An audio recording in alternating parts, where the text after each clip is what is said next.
at the Althing, when the two parties meet, the Christian party and the heathen party, we get a peaceful conclusion.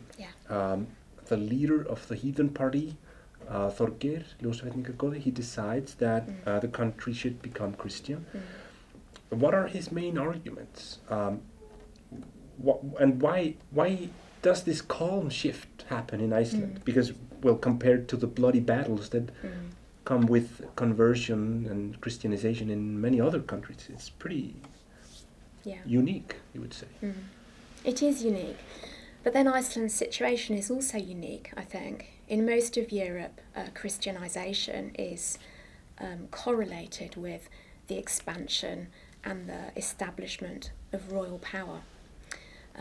So with the missions of Ólafur Tryggvason and Ólafur Haraldsson in Norway, resistance to Christianity is as much, if not more so, political than it is religious.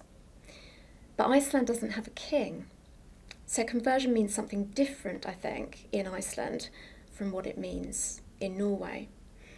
Ari would certainly have us believe that the peaceful shift from paganism to Christianity is a vindication of the Icelandic constitution and laws, you know, the laws by which Icelanders come to define themselves as Icelandic.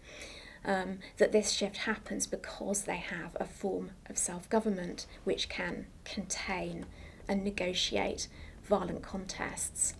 So I think for him it's a sort of victory for Icelandic society and its foundation in law. Now, you might want to question that. I mean, you might want to say, actually, the skaldic verse that survives from the conversion period suggests that there were violent encounters and that there was resistance.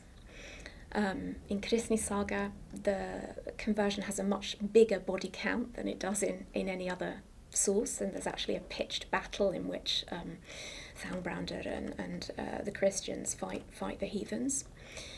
On the other hand, you know, there was no pagan backlash in Iceland, and there was no relapse into paganism, whereas in most other countries there were. I mean, it took a century for Anglo-Saxon England to be fully converted to Christianity.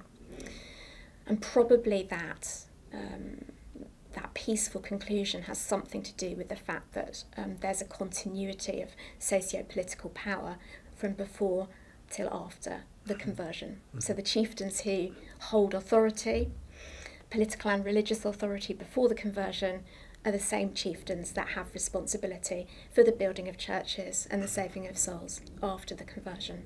So in a sense there's nothing to resist because the same people are in power. Yeah.